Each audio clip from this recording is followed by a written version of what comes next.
everyone, I am Abhinav from Keystone and in this video हम session 7.2 करेंगे जिसमें हमें दो खास टाइप के डेरिवेशंस को डिराइव करना है।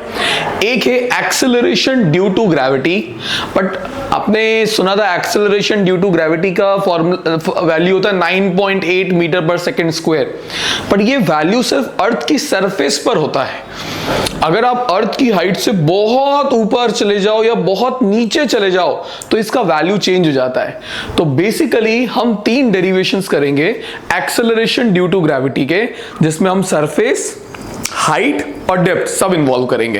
एंड फिर एक कंसेप्ट पढ़ेंगे ग्रेविटेशनल पोटेंशियल और ग्रेविटेशनल पोटेंशियल एनर्जी, और वहां से हम एक और डेरिवेशन करेंगे पोटेंशियल एनर्जी का, ग्रेविटेशनल पोटेंशियल एनर्जी का। तो कुल मिला के पूरा कह सकते हो कि इसके आगे वाला चैप्टर डेरिवेशन बेस्ड चैप्टर ही है, पर इजी है। सो स्टार्ट करते हैं। पहला डेरिवेशन हमारा, तो हेडिंग है उसकी एक्सेलरेशन ड्यू टू ग्रेविटी।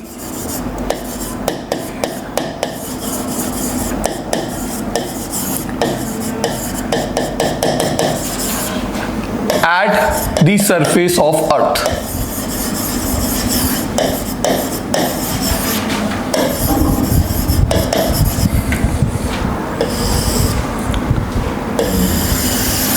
अब इसमें सबसे पहले हम कंसिडर करते हैं अर्थ। तो अर्थ के लिए हम हमारा एक स्फीयर ले लिया हमने। अर्थ का जो रेडियस है वो हमने माना RE, और अर्थ का जो मास है वो हम मानेंगे ME। आपको ये पता होना चाहिए कि इनकी वैल्यूज क्या होती है, तो मैं आपके लिए पहले से बता देता हूं। रेडियस ऑफ अर्थ को मैं 6400 किलोमीटर से याद रखता हूं। हालांकि आप इसको जब मीटर्स में कन्वर्ट करोगे तो ये हो जाएगा 6.4 इंटू 10⁻⁶ मीटर्स, पर ये वैल्यू को याद रखने से ज्यादा 6400 किलोमीटर याद रखना इजी होती है। दूसरा है मास ऑफ अर्थ। तो अर्थ को भी तोल दिया है हमने और वो मास निकल के आया 6 इंटू 10⁻24 किलोग्राम, बहुत भारी है। नाउ हमारी एनसीईआरटी बोलती है कि जब भी आप सरफेस के लिए एक्सेलरेशन ड्यू टू ग्रेविटी का डेरिवेशन करोगे तो आप पहले एक्सेलरेशन सरफेस पर नहीं निकालोगे, आप सरफेस के अंदर निकालोगे और फिर आखिरी स्टेप में हम सरफेस पे निकाल लेते हैं। बट आप बोल रहे हो सर एक्सेलरेशन निकालेंगे, कैसे निकालेंगे? तो आपको एक टेस्ट मास अज्यूम करना पड़ेगा, एक ऐसा मास जो ग्रेविटी को एक्सपीरियंस कर रहा हो, तो ही तो मैं मेजर कर पाऊंगा। तो इसमें हम ये मानते हैं कि मान लेते हैं कि एक स्मॉल मास है, ध्यान से सुनिएगा, स्मॉल मास, और उसको मैंने अर्थ के अंदर रखा है। अर्थ के जहां पर भी अंदर रखेंगे वहां पर हम एक इमेजिनरी स्फीयर बनाएंगे।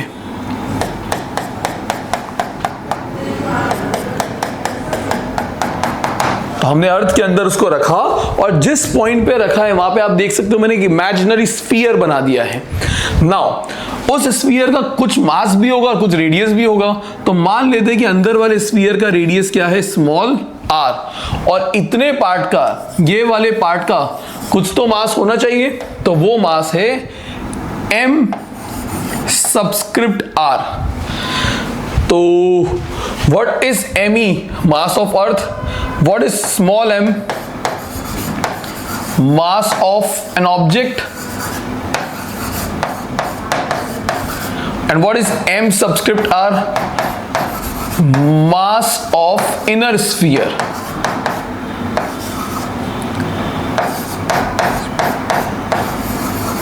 whose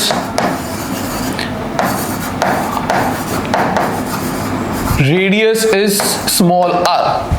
तो तीन टाइप के मासेस यहां पे मैंने बताए। एक मास है वो जिसे हम अपने कन्वीनियंस के लिए लेकर आए हैं, दूसरा मास जो पूरी अर्थ रखेगी, और तीसरा मास अर्थ का वो वाला पार्ट जो इस ब्लू वाले स्फीयर के अंदर है। अब ये जो सभी डेरिवेशंस होते हैं वो सिर्फ 3 स्टेप्स में ही याद रखने होते हैं, बाकी सब अपने आप याद आ जाएगा। तो पहला स्टेप होता है find the force on this small m मास। ये वाला जो आप मास लेके आए हो, ये मास हमारे लैब के लैब रेट की तरह होता है। आपको ये पता होगा कि लैब रेट्स का काम क्या होता है। कोई भी जब एक्सपेरिमेंट्स हो रहे होते हैं तो हमें कोई चाहिए होता है जिसके ऊपर हम वो एक्सपेरिमेंट कर सके बिना उन्हें हार्म किए ज़्यादा। सो यहाँ पर हम जब कभी भी इस चैप्टर में किसी पॉइंट पे कहीं पर भी कुछ निकालना होता है तो वहाँ पर हम एक मास को इमेजिन करते हैं। वो मास हमने इमेजिन किया होगा तो हमें उसका ऑलरेडी वैल्यू पता होगा, और उस मास को जिस डिस्टेंस पर ले जाके अंदर रखा है हमने, वो डिस्टेंस भी हमें, वो रेडियस भी हमें ऑलरेडी नोन होगा। तो सबसे पहले सवाल आता है कि ये वाला मास फोर्स कितना एक्सपीरियंस कर रहा होगा। तो फोर्स की वैल्यू आपको न्यूटन ने पिछले वीडियो में मैंने बताई थी, every object in the universe attracts every other object with a force. वो फोर्स का फॉर्मूला था G, mass of that object. अब सवाल आता है कि सर ग्रेविटेशनल फोर्स तो टू बॉडी फोर्स होती है, एट अ टाइम दो के बीच में लग सकती है। तो हमें ये फाइनल करना जरूरी है यहाँ पे कि मेरे इस मास पर फोर्स लगा कौन रहा है। क्या अर्थ का पूरा मास उस पर फोर्स लगा रहा है या अंदर वाले स्फीयर का मास उस पे फोर्स लगा रहा है। तो अगर आपने फर्स्ट सेशन के अंदर न्यूटन की शेल थ्योरम पढ़ी है तो न्यूटन की शेल थ्योरम ये बोलती है कि अगर कोई, मैं थोड़ा क्विक रिव्यू दे देता हूं शेल थ्योरम का, कि मान लेते हैं कि यहां पर एक शेल है जिसका मास है m और एक पॉइंट मास हमने इस के बाहर रखा हुआ है। तो न्यूटन ने कहा कि जब तक ये वाला मास इस शेल के बाहर है तब तक तो ये फोर्स एक्सपीरियंस करेगा। कब तक? जब तक वो उसकी सरफेस तक बैठा हो। इस रास्ते में ये मास कहीं पर भी होता तब तक ये वाला मास इसके ऊपर क्या लगा सकता है? फोर्स। बट एक बार ये मास ट्रैवल करता करता करता इसके अंदर एंटर कर जाए तो अंदर उस पे फिर नेट फोर्स कितना होता है? 0। तो ये न्यूटन की शेल थ्योरम थी विद प्रूफ। उसने थ्योरम में सिर्फ स्टेटमेंट दिए हैं कि यहां पर जब कभी भी कोई मास शेल के बाहर रखा होता है या मैक्सिमम उसकी सरफेस तक रखा होता है तब तक ही वो फोर्स एक्सपीरियंस करता है due to this mass. Once वो अंदर आ गया तो उस पर लगने वाला फोर्स 0 हो जाता है। तो इसको मैंने क्विक रिव्यू करवाया अभी हाल सिर्फ। नाउ अब इस लॉजिक से अगर मैं जाऊं तो आप देखो यहां पर ये वाला जो मास है ये ब्लैक वाले स्फीयर के तो अंदर रखा है विच इज अर्थ का टोटल मास। तो अगर वो ब्लैक वाले स्फीयर के अंदर रखा है तो अर्थ का मास तो उस पर फोर्स नहीं लगा सकता according to Newton shell theorem. तो उस पर फिर फोर्स लगाएगा कौन? वो स्फीयर जिसकी सरफेस पे वो रखा हुआ है। और वो कौन से स्फीयर की सरफेस पे रखा हुआ है? जिसका मास है mr। तो यहां पे दूसरा मास हम लेंगे m सबस्क्रिप्ट r। तो पहला स्टेप मैंने क्या बताया कि आपको फोर्स निकालना है किस पर? उस मास पर जिसको आप लेकर आए हो। वो हमारे केस में स्मॉल m। कौन लगाएगा? वो स्फीयर लगाएगा जिसकी सरफेस पे रखा है, जिसके अंदर रखा है वो नहीं लगाएगा। तो मैंने जिसकी सरफेस पे रखा है उसका मास क्या था? mr, वो लिख दिया। अब इनके बीच का डिस्टेंस क्या है? तो वो डिस्टेंस था r²। तो ये मेरी बन गई इक्वेशन नंबर 1। हर बार तीनों डेरिवेशन की स्टेप नंबर 1 यही होगी, find the force on our test mass. Now अगला सवाल आपको ये पूछना है खुद से कि ये फोर्स के फॉर्मूले में क्या ऐसी कोई चीज है जो मेरे लिए अननोन है, जिसको मैं जानता ही नहीं हूं पहले से।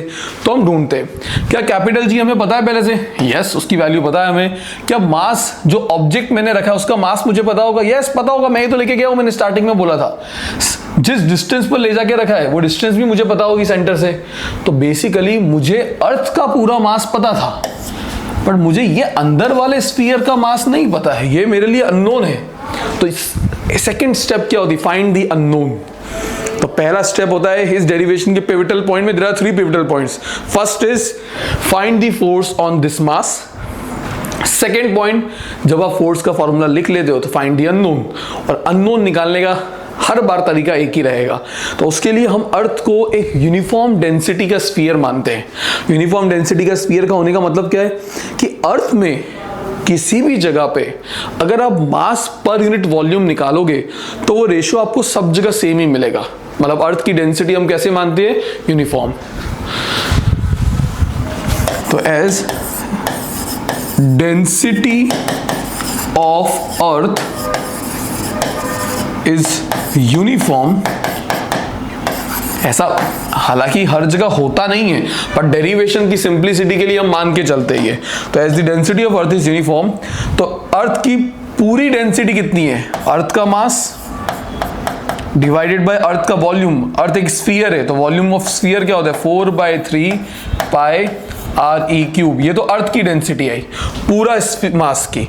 बट अगर मैं अंदर वाला पार्ट कंसिडर करता अर्थ का, कौन सा वाला, ब्लू वाला, तो उसका मास क्या है, एम आर, और उसका वॉल्यूम क्या होगा, 4/3 पाई आर क्यूब। अगर डेंसिटी कांस्टेंट है तो हर जगह ये रेशियो सेम ही आना चाहिए। तो इस तरीके से हम इन दोनों फॉर्मूले को क्या कर देते, इक्वेट।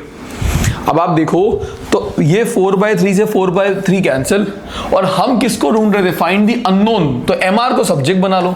जैसे ही आप एम आर को सब्जेक्ट बनाते हो तो ये आ जाता है M E into R cube divided by R E cube.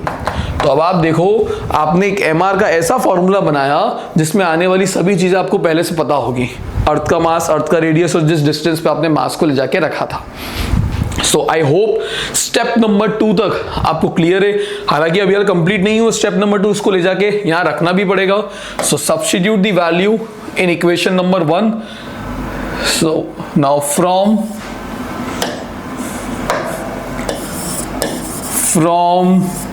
Equation 1 f is equals to G small m, और नीचे क्या था r स्क्वायर, और एम आर की जगह पे हमने कौन सी वैल्यू निकाली, एम आर की, वो ले जाके रख दो यहाँ पे, M E into small R cube divided by R E cube.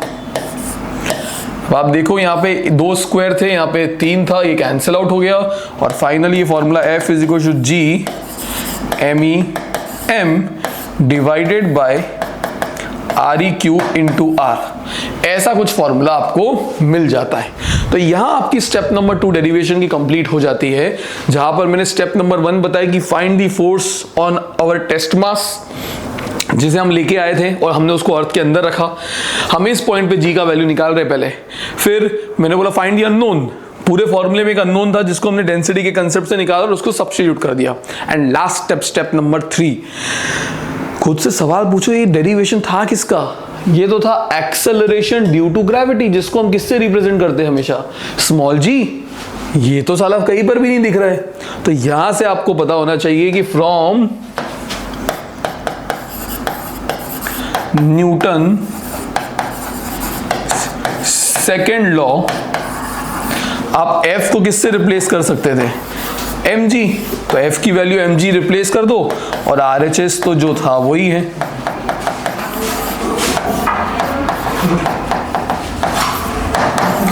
Mass of object से mass of object cancel out हो जाएगा, और आपका आंसर आया अभी के लिए small g is equal to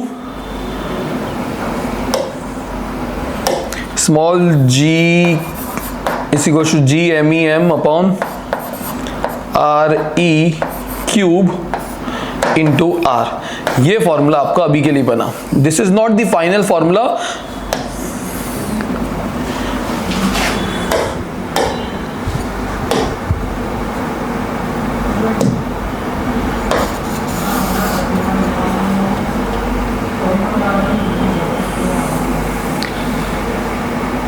now ये जो जी मैंने निकाला, ये जी मेरा अर्थ की सरफेस पे थोड़ी निकल के आया है, तो अर्थ के अंदर निकल के आया है। मैं तो जा खड़ा हूं सरफेस में, मुझे तो वहां जी की वैल्यू चाहिए थी।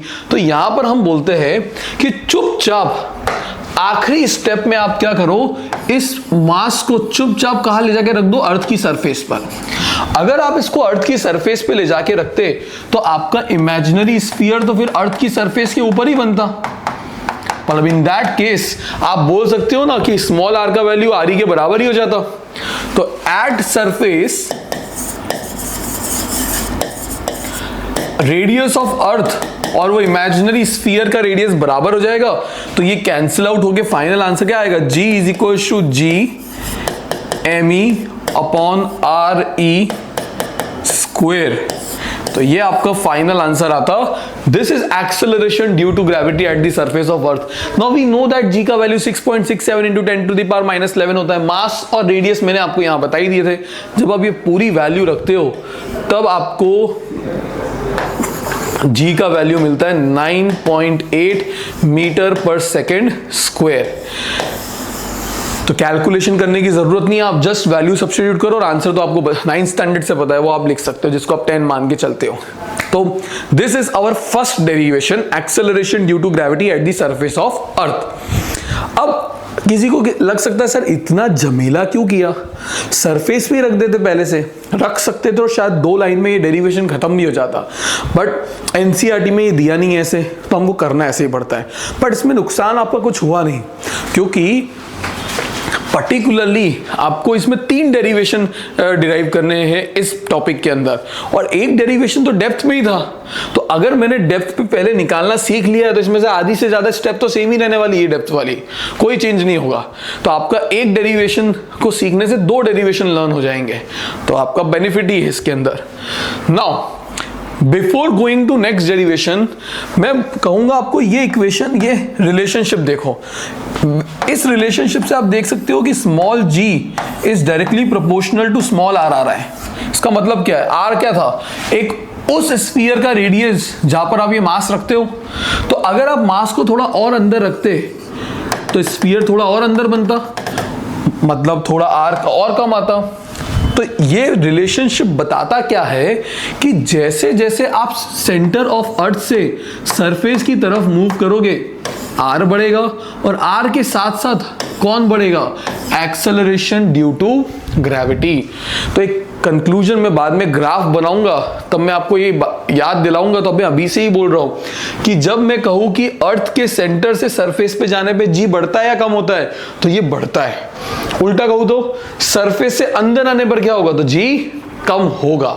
तो ये रिलेशनशिप याद रखना, डायरेक्टली प्रोपोर्शनल वाला ग्राफ बनेगा, ओम्स लॉ वाला स्ट्रेट लाइन लीनियर जिसको बोलते हैं। सो विद दिस हम नेक्स्ट डेरिवेशन जो इसी की तरह दिखने वाला है उसकी तरफ मूव कर सकते हैं। नाउ हेडिंग है हमारा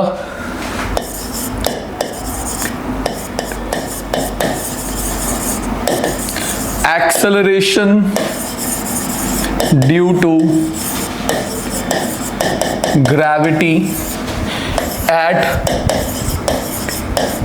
डेप्थ d, और इसको हम लिखेंगे सब किससे रिप्रेजेंट करेंगे, g सबस्क्रिप्ट d से।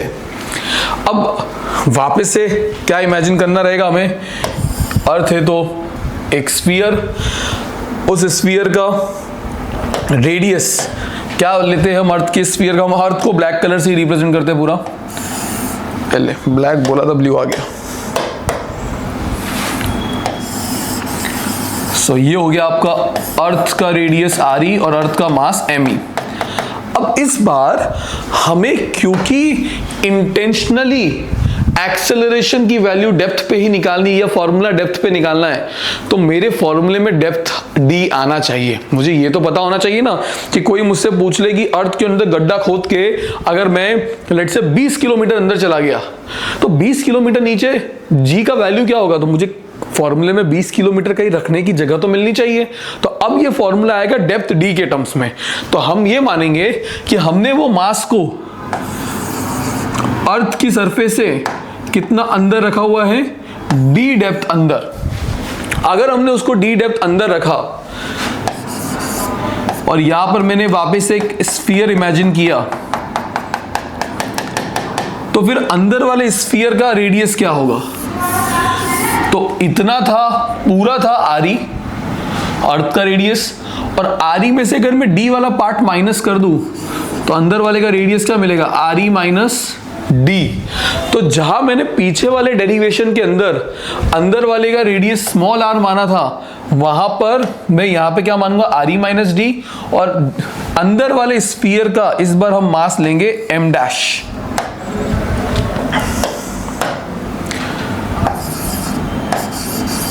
तो 3 मास वापस से आ गए। अंदर वाले स्फीयर का पिछली बार मास क्या लिया था, m सबस्क्रिप्ट r, इस बार नहीं ले रहे, इस बार m डैश ले रहे। अर्थ का मास ME और ऑब्जेक्ट का मास m।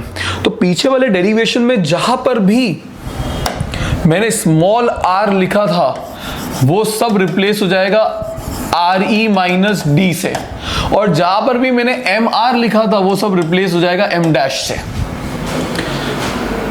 तो वापस से आपके लिए मैं पूरी स्टेप्स करता हूं।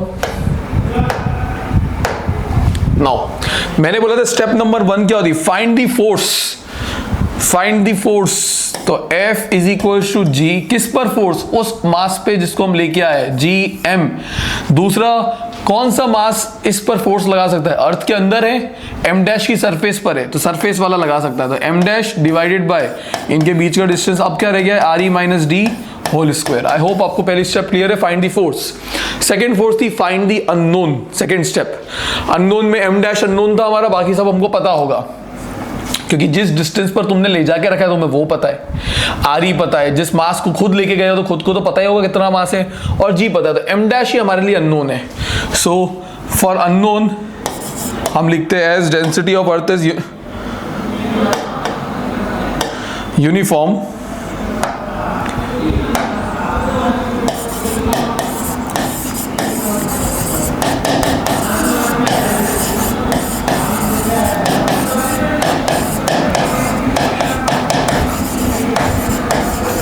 तो हम लिखेंगे mass of earth divided by volume of earth, mass of अंदर वाला स्फीयर डिवाइडेड बाय वॉल्यूम, और उसका रेडियस क्या लिया हमने, RE minus D whole cube. तो इस केस में वापस से 4 पाई से 4 पाई कैंसिल, और M डैश की वैल्यू क्या है इस बार,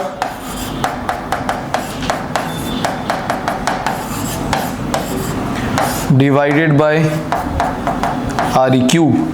तो ये मेरी स्टेप नंबर 2 का M डैश निकल गया, और उस M डैश को इक्वेशन नंबर 1 में ले जाके अब रख देना है। तो now from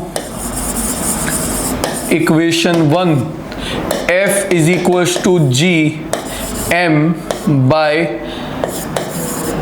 RE minus D whole cube, और M डैश की वैल्यू क्या आई, ME RE minus D whole cube divided by RE cube. वापस इधर कैंसिल आउट क्या होता, R स्क्वायर से R क्यूब, इधर R की जगह पर ये आया था तो यहां पर वापस से स्क्वायर से एक क्यूब कैंसिल, तो F is equal to G M divided by, मतलब पहले RE माइनस डी एक जो बच गया था डिवाइडेड बाय RE क्यूब। फिर मैंने कहा था कि भाई डेरिवेशन जिसका करने आया वो तो दिख ही नहीं रहा है, तो स्टेप नंबर 3 हमारी क्या थी कि now from Newton's second law F को हम किससे रिप्लेस कर देंगे, mg से, पर इस बार G की जगह क्या लूंगा, GD, डेप्थ पे निकाल रहा हूं, तो GD is equal to G ME M divided by RE cube bracket में RE माइनस डी। अब हर बार मैंने बोला ऑब्जेक्ट का मास कैंसिल आउट हो जाएगा, तो यहां पर भी कैंसिल आउट हो गया। नाउ इधर थोड़ा सा मैं इसको इजी बनाने का ट्राई कर रहा हूं, तो आप देखना आपको समझ आया क्या।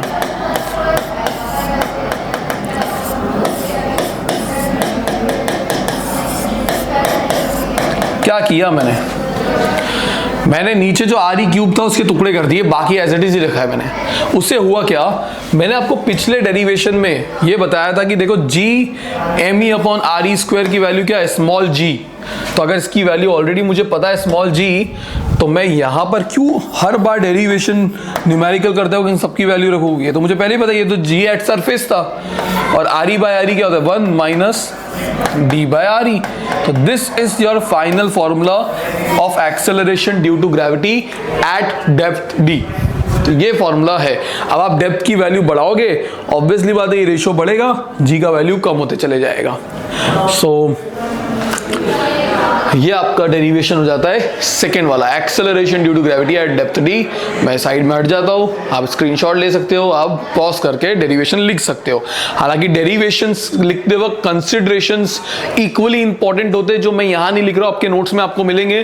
प्लीज वहां से लिखे बिना डेरिवेशन मत करना, स्टेटमेंट्स लिखे बिना, अदरवाइज मार्क्स कटेगा।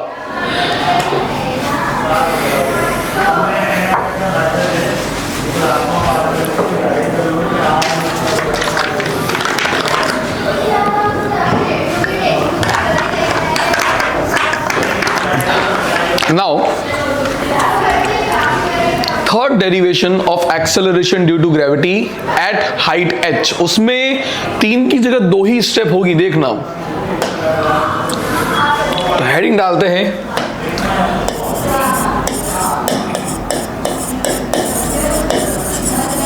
acceleration due to gravity at height h। Again h height पे निकालना है, तो सबसे पहले हमने अर्थ कंसीडर की। अर्थ का रेडियस re और अर्थ का मास me। Now in this case हम जिस मास को लेके आएंगे वो मास हमने अर्थ से h हाइट ऊपर रखा हुआ है, और यहां पर हम हमारे इमेजिनरी स्फीयर को कंसीडर कर सकते हैं, जो कि इस बार अर्थ के अंदर नहीं अर्थ के बाहर आ रहा है। अब अगर मैं स्टेप नंबर 1 पूछता आपसे, फाइंड द फोर्स, तो फोर्स का फॉर्मूला क्या है? फोर्स का फॉर्मूला था G। किस पर निकालते हैं? उस मास पर जिसको हम लेके आए थे, स्मॉल m। और इस केस में इस पर फोर्स लगा कौन रहा होगा? पूरी की पूरी अर्थ, क्योंकि इस बार तो ये अर्थ के बाहर रखा हुआ है। पहले हम अर्थ का मास क्यों ले नहीं पा रहे थे? क्योंकि अर्थ के अंदर होता था। तो शेल थ्योरम बोलती है जब तक बाहर रखा हो मास, तब तक तो आप पूरी की पूरी अर्थ का मास ही उस पर फोर्स लगाएगा। तो दूसरा मास बाय डिफॉल्ट वो आया जो हमको पहले से पता था, अर्थ का मास। और डिस्टेंस कितना हो गया? तो इस बार re तो था ही, प्लस h और आ गया। अब मैंने कहा था कि स्टेप नंबर 2 होती find the unknown. What is unknown? सब तो पता है, कैपिटल G पता है, ऑब्जेक्ट को हम लेके आए थे, हमारा मास था, ऑब्जेक्ट का मास था, हमको पता है, मास ऑफ अर्थ हमको पता है, जिस हाइट पे ले जाकर रखा वो हमको पता है, तो सब कुछ पता है। तो सेकंड स्टेप तो गायब ही हो गई डेरिवेशन से। तो डायरेक्टली अब हम स्टेप नंबर 2 पे ही जाएंगे। नाउ 3 पर, now from Newton's second law, F को क्या लिख देंगे? mg। बट यार जब G को gd बोला था वहां पे, तो हाइट वाले को G को हम gh बोलेंगे, G सबस्क्रिप्ट h। तो यहाँ पे G सबस्क्रिप्ट h, मल्टीप्लीकेशन में मत ले आना, mgh बन जाएगा, बुद्धू बन जाओगे। फिर G m me divided by re plus h whole square. Mass of object कभी टिकता नहीं है यहाँ पर, तो टिके तो फिर भी उड़ा के आ जाना। हिंट दे रहा हूं मैं कि मास बचना नहीं चाहिए ऑब्जेक्ट का। तो फाइनल आंसर क्या है? G me upon re plus h whole square. अब कायदे से तो ये फॉर्मूला बन गया है, बट इसको हम थोड़ा सा और सिंप्लीफाई करते हैं। कैसे? हम क्या करेंगे, डिनोमिनेटर में से re स्क्वायर कॉमन निकाल लेंगे, क्योंकि re ब्रैकेट से कॉमन नहीं आएगा, बाहर स्क्वायर है। तो re स्क्वायर जब कॉमन निकलता है तो अंदर re की जगह पे आ गया 1, और h के पास कॉमन देने के लिए था नहीं, तो आपको h को re से डिवाइड करना पड़ता है, होल स्क्वायर। समझ में आया? किसी को ये लग रहा है सर ये कैसे हुआ? तो आपके लिए एग्जांपल दे देता हूं मैं। अगर मैं a प्लस बी में से a कॉमन निकाल दूं, तो यहाँ पे ये बचेगा, और b के पास था नहीं, डिवाइडेड बाय। आप चाहो तो उसको अंदर मल्टीप्लाई करके देख लो, यही टर्म बनेगी, a into 1 a into B by b। तो इस तरीके से जिसके पास कॉमन था देने के लिए वो वहां पे 1 आ जाता है, जिसके पास नहीं था उसको डिवाइड करना पड़ता है। तो यहां पर ये टर्म बनी। अब एक झमेला करने का पर्पस क्या था? क्योंकि मैंने ये आपको ऑलरेडी बता रखा है कि ये वैल्यू तो अर्थ की एक्सेलरेशन की वैल्यू होती है सरफेस पर। तो यहां पर ये फॉर्मूला आपको क्या बन जाएगा? GH is equals to G 1 plus h by re whole square. So this is the actual formula of acceleration due to gravity at height h. But but यहां पर एक केस लगाया जाता है। केस क्या होता है कि अगर मेरी हाइट बहुत ज्यादा नहीं हुई तो हम कुछ जुगाड़ करके इस फॉर्मूले को और इजी बना सकते हैं। तो उसको देखो, सबसे पहले अगर मैं बेसिक मैथ लगा के डिनोमिनेटर को न्यूमरेटर में भेजूं तो पावर जो +2 थी वो -2 बन जाएगी। नाउ यहां पर इफ h का वैल्यू RE से बहुत छोटा है तो हम ऐसी हमारी बुक बोलती है यूजिंग बाइनोमियल थ्योरम, ये जो पावर होगी वो उठ के सेकेंड टर्म से आके मल्टीप्लाई हो जाती है। तो सेकेंड टर्म थी h/RE, उससे -2 मल्टीप्लाई हुआ तो -2h/RE बन जाएगा और ये फॉर्मूला बन जाता है। ऐसा क्यों है? क्योंकि अगर h बहुत छोटा है तो h/RE का रेशियो 0.00000001 आएगा। अब अगर इतना छोटे टर्म में मैं -2 मल्टीप्लाई भी कर दूं तो भी 1 में से मैं जो माइनस कर रहा हूँ वो 0.0000 टर्म होगी, फर्क नहीं पड़ने वाला है। बट ये करके ये अंदर लेके आऊंगा तो फॉर्मूला इजी दिखने लग जाता है। ये फॉर्मूला आप यूज तभी कर सकते हो जब ये कंडीशन सेटिस्फाई होते हुए दिख रही हो। इफ ये नहीं विजिबल है, नहीं गिवन है, don't use this formula, use this is the original formula. ठीक है, सो यहां पे आप देख सकते हो ओरिजिनल फॉर्मूले में कि G और H ये इनवर्सली प्रोपोर्शनल है। तो यहां से क्या बताता है कि हाइट के साथ एक्सेलरेशन ड्यू टू ग्रेविटी कम तो हो ही रहा है बट h² के साथ कम हो रहा है। तो साला डेप्थ पे जाने पे भी कम हो रहा है, हाइट पे जाने पे भी कम हो रहा है, तो फिर मैक्सिमम वैल्यू होगी किधर? अर्थ की सरफेस पर। जी का मैक्सिमम वैल्यू 9.8 जो निकला है वो अर्थ की सरफेस पर है, ऊपर और नीचे जाने दोनों पे कम होता है, पर कम होने का रेशियो सेम नहीं होता है, अलग रेशियो में वो कम हो रहे होते हैं, वो भी हम देखते हैं। तो पहले आप ये डेरिवेशन को देख लो, पॉज करके थोड़ा एनालाइज कर लो, डाइजेस्ट कर लो, आ रहा है कि नहीं आ रहा है, लिख लो, फिर आगे बढ़ते हैं।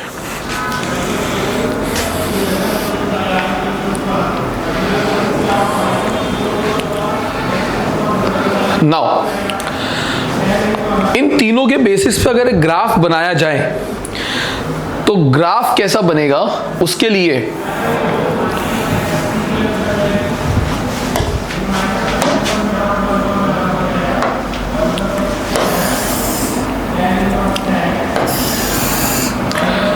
हम स्मॉल x एक्सिस पे यहां पे लेते हैं रेडियस,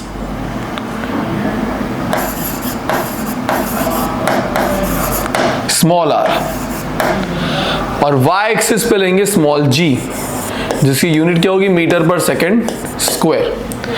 अब अर्थ के सेंटर पे जब मैंने बताया था तो अर्थ के सेंटर पे रेडियस क्या होगा इमेजिनरी स्फीयर का?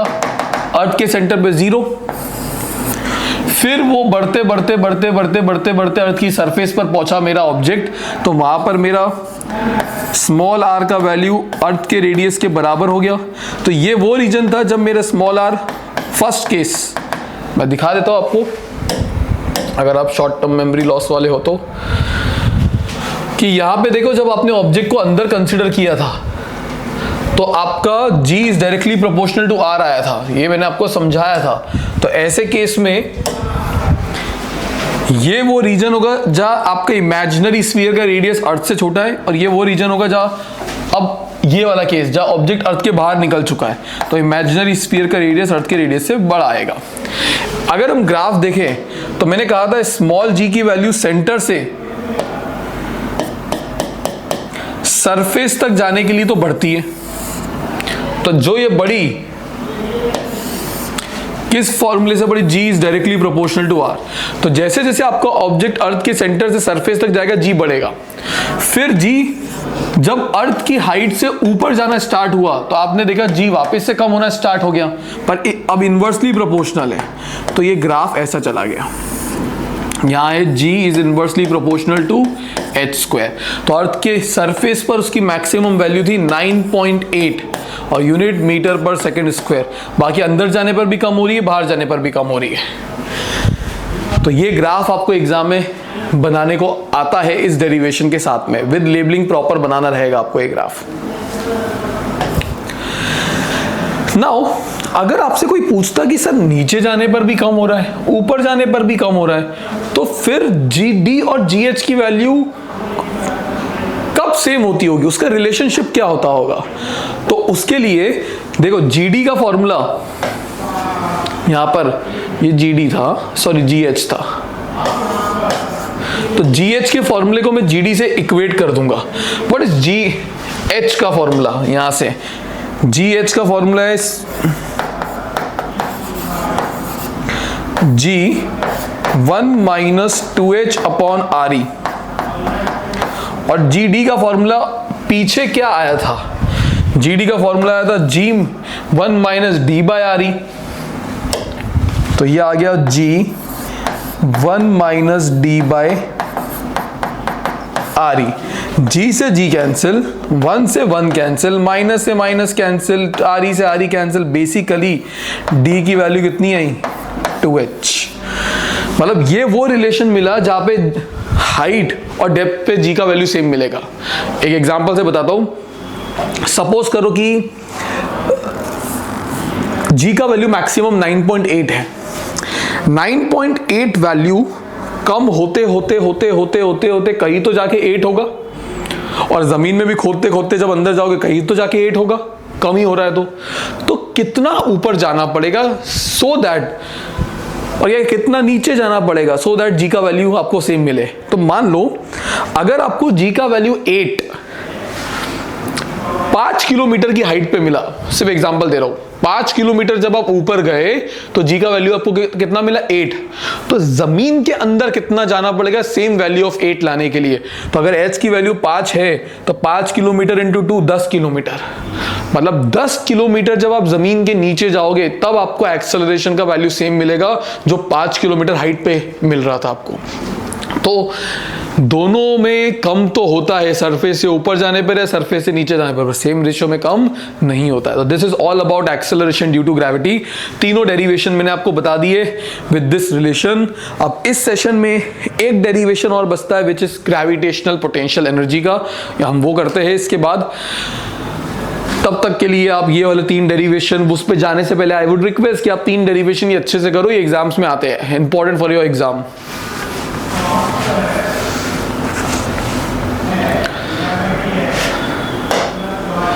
नाउ नेक्स्ट टॉपिक जो हमारा इस सेशन का होता है वो है ग्रेविटेशनल पोटेंशियल एनर्जी।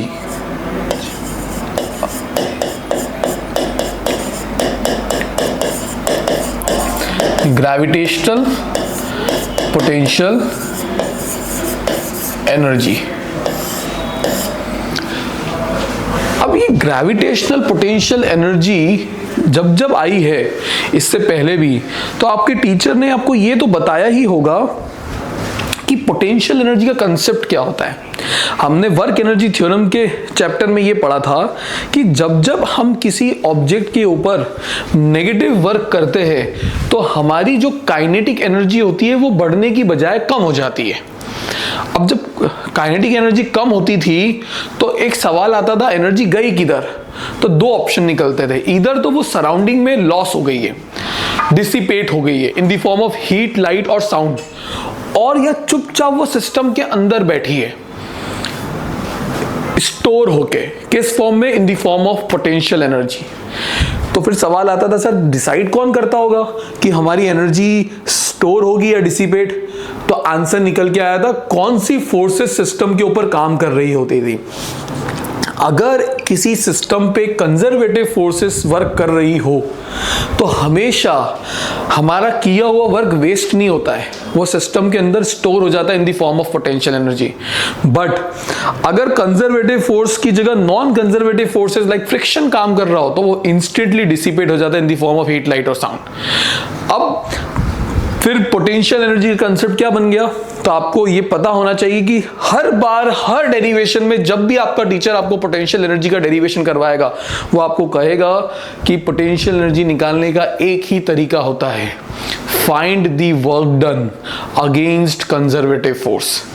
हम एक टाइप का वर्क करेंगे और हमारा वर्क डन स्टोर हो जाएगा in the form of potential energy. But work करेंगे कब, कैसे करेंगे, कंसेप्ट क्या बनाया गया इधर? तो इधर का कंसेप्ट ये होता है, वो समझने से पहले आपको एक टर्म समझा दो, ग्रेविटेशनल फील्ड क्या होती है। मान लो कि ये अर्थ है, तो अर्थ के आसपास क्या होता है, एक रीजन होता है। जिस रीजन के अंदर अगर गलती से भी कोई ऑब्जेक्ट आ गया, जिसको आप मीटियोराइट्स बोलते हो, एस्ट्रॉइड्स बोलते हो, मीटियोर बोलते हो, सब एक टाइप के पत्थर ही, अलग अलग वैरायटी के, थोड़ा बहुत डिफरेंस होता है नाम में। बट अगर कोई भी गलती से अर्थ की इस ग्रेविटेशनल फील्ड के अंदर आ गया तो वो अर्थ की तरफ खींचा चला आता है, अर्थ की ग्रेविटेशनल फोर्स की वजह से। तो जितने भी रीजन में ये फील्ड होती है, पहले तो उस रीजन को नाम क्या दिया गया हमने, ग्रेविटेशनल फील्ड। जिस तरीके से 10th में आपने पढ़ा था कि हर मैग्नेट के आसपास भी एक रीजन होता है, जिस रीजन के अंदर गलती से भी कोई दूसरा मेटालिक ऑब्जेक्ट या मैग्नेट आया तो वो अट्रैक्ट या रिपेल करेगा, उस रीजन को मैग्नेट का बोला गया था, मैग्नेटिक फील्ड। वैसे ही ये होता है अर्थ का gravitational field. So what is gravitational field? Imagine कैसे करें, तो it is the region around the earth within which its influence can be experienced, जिसके अंदर अर्थ के इन्फ्लुएंस को एक्सपीरियंस किया जा सके। तो अब किसी भी पॉइंट पर हम करेंगे क्या, हमारा ग्रेविटेशनल पोटेंशियल एनर्जी का डेफिनेशन क्या बनाया गया मैथमेटिकली, कि एक और सवाल है ये बताने से पहले, what do you mean by this term infinity? Infinity का मतलब आपके लिए क्या है? सो किसी के दिमाग में आ रहा है सर नॉट मेजरेबल, कोई बोल रहा होगा सर नॉट डिफाइंड। बात सही, कुछ भी दिमाग में आ रहा है जिसको हम मेजर ना कर सके, जिसकी लिमिट हमारे अप्रोच में ना हो। बेसिकली इन्फिनिटिव बहुत दूर की ऑब्जेक्ट्स को हम बोला करते थे शुरू से, या बहुत दूर के डिस्टेंसेस को बोला करते थे। फिजिक्स में हमको डिफाइन करना जरूरी था हमारे लिए कि इन्फिनिटिव हम क्या मानेंगे। तो हमने ये माना कि जब भी कोई ऑब्जेक्ट इस रीजन के बाहर चला जाता है तो वो रीजन को हम क्या कंसीडर करते हैं, इन्फिनिटिव।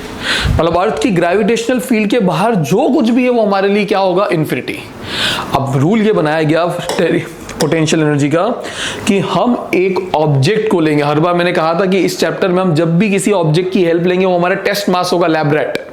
हम एक ऑब्जेक्ट को लेंगे जो इनिशियली कहां पर रखा होगा, इन्फिनिटी पर।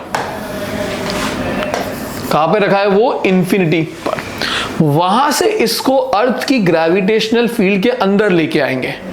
अब जब हम अंदर लेके आएंगे तो वो खुद से थोड़ी ना आना चाहता था, पहले हमने उसको लाने के लिए कुछ किया होगा वर्क, और हमारा किया हुआ वर्क ही स्टोर हो जाएगा in the form of potential energy.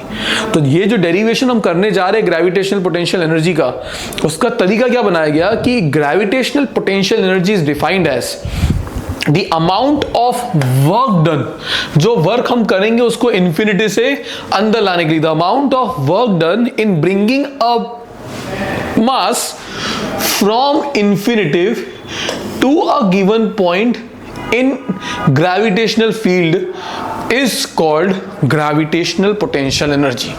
क्या कहा मैंने, gravitational potential energy is the amount of work done in bringing, किसको लेके जाया जा रहा है, एक मास को, from infinity to given point in gravitational field is called gravitational potential energy. तो चलिए डेफिनेशन आई होप क्लियर होगा। पोटेंशियल एनर्जी का ऐसा यूनिट जूल होता है, डायमेंशनल फॉर्मूला ml2t-2 होता है। ये सब चीजें आप पढ़ लो, मैं डेरिवेशन पे फोकस करता हूं।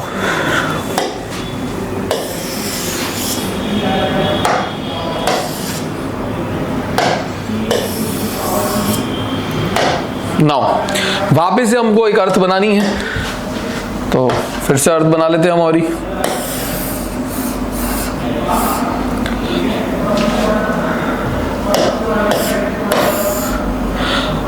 और यहां कहीं दूर इंफिनिटी होगा। अर्थ का जो रेडियस है वो हमने लिया RE, और मास क्या लिया जाता है हर बार, ME।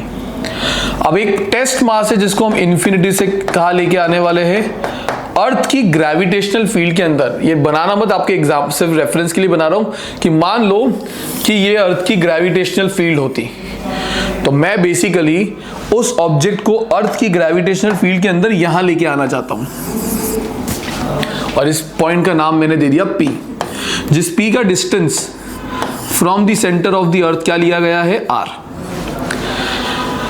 नाउ जब ऑब्जेक्ट इन्फिनिटिव से इस पी पॉइंट तक आ रहा था तो बीच में हमने दो रास्ते और बनाए, दो पॉइंट्स और बनाए, दो स्टेशंस और बनाए, ए एंड बी।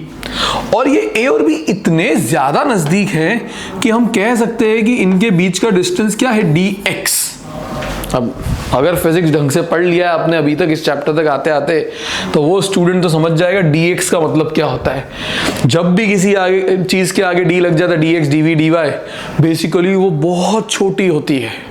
तो अगर a और b के बीच का डिस्प्लेसमेंट dx है, दैट मीन्स dx बहुत कम है, बहुत ज्यादा कम। नाउ अब ये हटा देता हूं मैं। नाउ सबसे पहले मान लेते हैं कि हमारा ऑब्जेक्ट घूमते घूमते रगड़ते रगड़ते ए पॉइंट पर पहुंच चुका है। अरे पॉइंट ही गायब हो गया, यहां आ चुका है, ये मान नहीं रहा।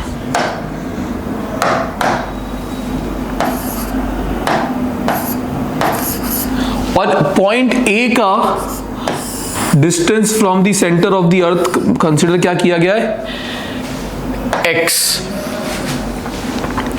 ये P पॉइंट को मैं आपके लिए इधर अंदर बना देता हूं, ये है P पॉइंट। अब हम करेंगे क्या, हम एक बहुत बड़ी जर्नी कर रहे हैं हमारे मास को लेकर, इन्फिनिटी से P तक लेके आ रहे हैं, पर हम ये वर्क एक साथ नहीं निकाल सकते। आप सब सोचो क्यों। दो ऑब्जेक्ट के बीच में जो फोर्स लगता है और वो फोर्स कैसा होता है, G m1 m2 by r square. But आप देखो, एक मास तो अर्थ है, दूसरा मास होगा ऑब्जेक्ट जो लेके आया जा रहा है। अर्थ फिक्स है, बट दूसरा मास जैसे जैसे अर्थ के नजदीक आएगा, अर्थ और मास के बीच का डिस्टेंस तो कम होता जाएगा। अगर ये डिस्टेंस कम हो रहा है तो फोर्स कांस्टेंट हुआ या वेरिएबल, वेरिएबल। और जब फोर्स वेरिएबल होता है तो आप वर्क एक साथ नहीं निकाल सकते हो। आपको chapter number 5 work energy theorem वाले चैप्टर में पढ़ाया था, वर्क एनर्जी पावर वाले में। तो आपको क्या करना पड़ता है, सबसे पहले एक स्मॉल वर्क निकालना पड़ता है चार्ज को ए से बी तक लेके आने के लिए, और फिर हम उसको इंटीग्रेट कर देते हैं इन्फिनिटी से पी पॉइंट तक के लिए। तो सबसे पहले हम स्मॉल वर्क डन निकालते हैं। तो ए से बी तक लाने में स्मॉल वर्क क्या हुआ, उसको पहले ये पता लगा लेते हैं कि जब मास पॉइंट ए पे आया था तो उस पे फोर्स कितना लग रहा था। तो G mass of earth, mass of that object, और A और सेंटर ऑफ द अर्थ के बीच में डिस्टेंस क्या है, x। तो इतना फोर्स उस पे अर्थ लगा रही थी जब वो A पॉइंट पे था। अब A से लेके B तक फोर्स कांस्टेंट ही है, इतने नजदीक पॉइंट है ये। तो हम यहाँ पे एक वर्क कैलकुलेट करेंगे कि A से लेके B तक लाने में कितना वर्क हुआ होगा। तो स्मॉल वर्क डन हुआ होगा dw, और वो होगा F dx। cos 0 के 1 हो जाएगा। Now dw is equal to force का वैल्यू इक्वेशन नंबर 1 से रख लेते तो G me m divided by x square into dx। Now मुझे इतना सा वर्क थोड़ा ना निकालना था A से B तक लाने का, मुझे तो निकालना था इन्फिनिटी से P पॉइंट तक लाने का वर्क। तो उस केस में मैं यहां पे बोलूंगा to find total work done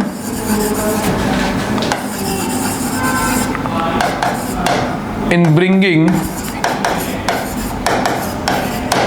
a mass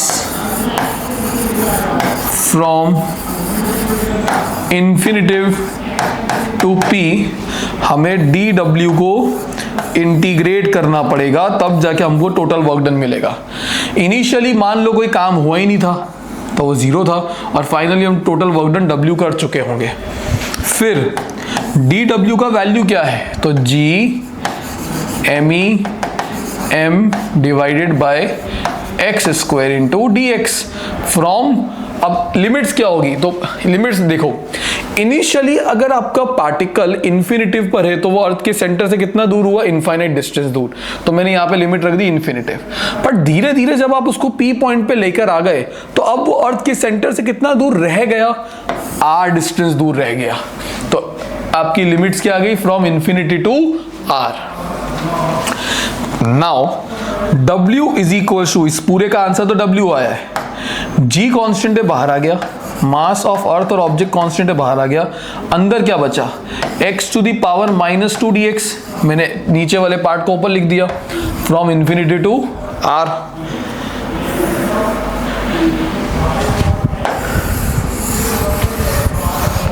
now इधर अगर आपने इंटीग्रेशन पे थोड़ा ध्यान दिया, नहीं तो मैंने वीडियो बनाया वो भी देख लेना आप पीछे टीचर से लेके।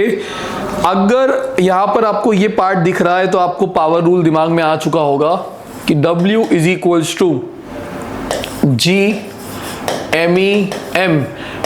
पावर रूल कहता था जो भी पावर होती थी -2 उसमें एक ऐड होता है और सेम पावर उठ के नीचे आ जाती है।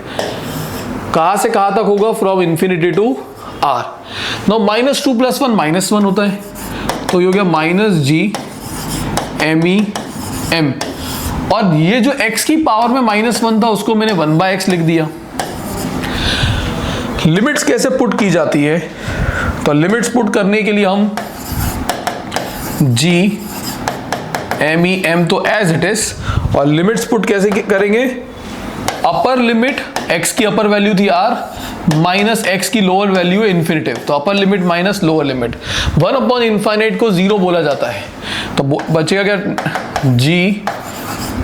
G_MEM divided by r। इतना टोटल वर्क आपको करना पड़ा उसको लाने के लिए। अब हमेशा हम फिजिक्स में ये वर्क निकालने के बाद क्या कर देते हैं, नाउ एक लाइन लिख दी जाती है, now this work done is stored in the form of potential energy U। तो W को U से रिप्लेस कर दिया और फॉर्मूला बन गया G_MEM डिवाइडेड बाय R। ये आपकी पोटेंशियल एनर्जी का फॉर्मूला है। तो बेसिकली निकालते W है, सिर्फ रिप्लेस कर देते उसको U से। तो ये आपका पूरा डेरिवेशन। कुछ चीजें और है जो बताता हूं, पहले देख लो, इतने पार्ट में कोई डाउट ना हो आपको।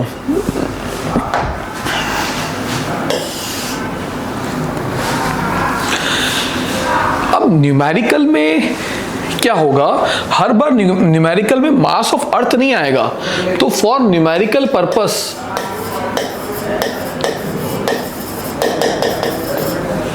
आपको ये फॉर्मूला कैसे लिखेगा, U is equal to G_M1M2 by R। यहां पर भी 2 मास है, यहां पर भी 2 मास है, पर वो M1M2 बन जाएंगे। तो ये फॉर्मूला आपको याद रखना है न्यूमेरिकल के लिए। अब एक कंसेप्ट होता है ग्रेविटेशनल पोटेंशियल। तो व्हाट इज ग्रेविटेशनल पोटेंशियल, तो ग्रेविटेशनल पोटेंशियल में कुछ और नहीं करना होता है, बस जो आपने पोटेंशियल एनर्जी निकाली थी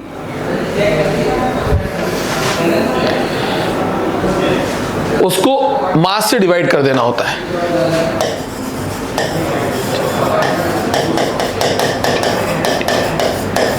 ये भी न्यूमेरिकल के लिए इंपॉर्टेंट है। ग्रेविटेशनल पोटेंशियल इसको V से रिप्रेजेंट करते हैं, और V इज इक्वल टू क्या होता है, W/m, या W की जगह U/m। आपने W U एक ही माना है हमने। तो नाउ क्या वैल्यू थी U की, तो U की वैल्यू आई थी इधर G_MEM डिवाइडेड बाय R। उसको मास से आप डिवाइड कर दो, मास से मास कैंसिल, V का फॉर्मूला क्या आया, G_MEM डिवाइडेड बाय R। ये अर्थ के टर्म्स में आया, बट अगर न्यूमेरिकल के लिए बात करें फॉर न्यूमेरिकल, तो V इज इक्वल हो जाएगा G_M/R। इससे निकाला जाएगा। तो इतना आपको वर्क करना पड़ता है। तो ये अगर आपको किसी न्यूमेरिकल में ग्रेविटेशनल पोटेंशियल निकालने के लिए कहा जाए तो आपको V निकालना है, उसका फॉर्मूला है G_M/R। मतलब किसी भी मास का, ये है मास, इससे R डिस्टेंस दूर बताओ इसका पोटेंशियल कितना होगा, पोटेंशियल मतलब उसका इन्फ्लुएंस कितना होगा, तो वो इन्फ्लुएंस निकालने के लिए ये फॉर्मूला लगा सकते हो। Potential is the property of source mass. Potential मेरा है इस डिस्टेंस पर, पोटेंशियल एनर्जी आपकी या मेरी नहीं होती है, पोटेंशियल एनर्जी हमारी होती है। तो उसमें कम से कम 2 मासेस आते ही आते हैं। तो पोटेंशियल एनर्जी सिस्टम की होती है, पोटेंशियल किसी ऑब्जेक्ट, किसी मास का होता है। सो आई होप इतना आपको पार्ट क्लियर है। तो इस पूरे सेशन के अंदर ये 2 टॉपिक थे जिसमें 3 डेरिवेशन है एक्सेलरेशन ड्यू टू ग्रेविटी के, और एक टॉपिक आया ये पोटेंशियल एनर्जी के डेरिवेशन का। कोई भी डाउट है तो आप अपने टीचर को कांटेक्ट करो अपनी ब्रांचेस के ऊपर, वो आपकी हेल्प करेंगे। Thank you.